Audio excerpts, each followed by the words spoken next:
Welcome back to Dream Drop Stories, where bedtime stories get the superpowered treatment.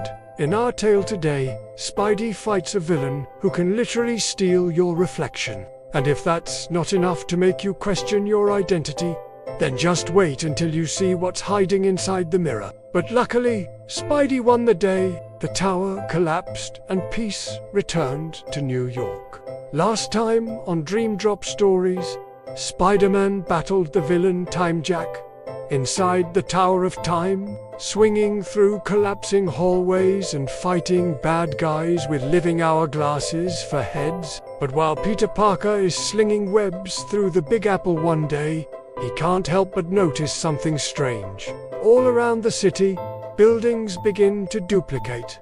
Only these copies aren't sitting still. They're moving backwards. Cars smash into their mirror walls. Kids get stuck in mirrored alleys, and everyone can't believe their eyes. Every time he looks at a window or puddle or even his own phone screen, it seems to blink right back at him. He shoots a web at the copycat, but it just bounces right off. After all, he is just a scared little kid trapped inside a villain's body. And Peter knows just how to help him. The copy spins around, landing a punch that sends Peter crashing into a nearby wall.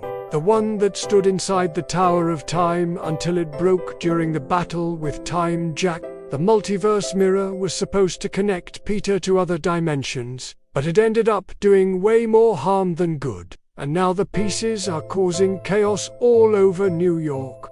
Then he strikes again and again, each blow more powerful than the last. When Peter touches it, though, it immediately glows and ripples like water. This whole multiverse mirror thing is really messing with my head. And I'm gonna be honest, sometimes I feel lost too. Sometimes I make mistakes. You just have to believe in yourself. Thank you, he whispers. Then the light around him begins to fade. As the shard within him cracks, the mirror world around them begins to shatter like glass.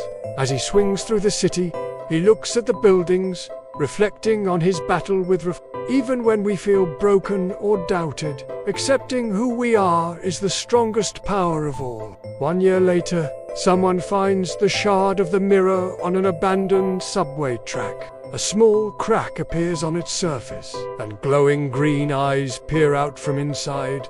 I get angry, scared, lonely. I have doubts, but instead of running away from those things, I try to learn from them.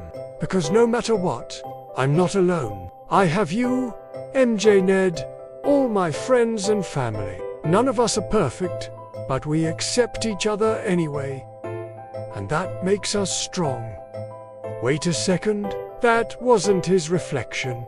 That was something inside the mirror. Something that just woke up. But after some investigating, they find something much more amazing. Maybe it's the kindness in his voice. But whatever it is, Reflektro can't bring himself to destroy him. Reflektro is actually a physical being made of pure energy. And he's also the reason all those buildings were acting so weird. Only a faint thank you echoing behind him. And that's why Reflektro started the fight with such sadness. Why he attacked Peter without warning. Why he used his powers to steal the spotlight. And he thought that if he could just become Spider-Man, then maybe people would love him too. But Peter stopped him He was using them as mirrors, feeding off their reflective surfaces to grow bigger and stronger. And why does he look so mad? You're yourself. The reflection in the shard is acting weirder than all the rest. He can see himself in the shard, but it's a little off, like a funhouse mirror. And as he watches, a dark figure steps out from behind him, a perfect copy of But he must be mistaken because reflections don't exactly have eyes, do they? Later that day, MJ shows Peter something she found at the museum. It's a tiny mirror shard, and it looks kind of familiar. As Peter and his friends leave the museum, they see something incredible. When he speaks, his voice sounds distorted and sad. Who am I? He asks. I have no one but myself. no one will ever love me. Then Peter notices something else. And before Peter can even react, the copy swings away. Wait, what? Why? Why is there another The copy lands on a nearby rooftop and turns to face the sky, his chest heaving. Suddenly, the shard falls from Peter's hand and he jumps into action. But Peter knows he has to stop this guy somehow. At first, MJ and Ned think Reflektro is just another one of Mysterio's crazy holographic illusions. But why? Well, that's because the shard in the museum was part of a much bigger mirror. With the help of the multiverse mirror, Reflektro gained all of Peter's powers, but he couldn't take away Peter's heart. You see, deep down inside, Reflektro knew he was just a broken piece of the multiverse mirror. "Stop, Reflektro," he said. "We both know that's not true. You can't become me.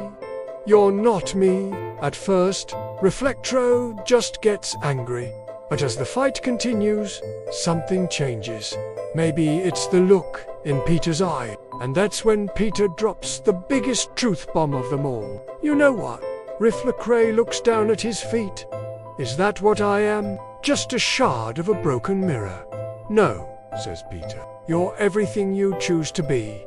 You have a chance to do something great." As soon as the words leave his mouth, Reflektro becomes calm.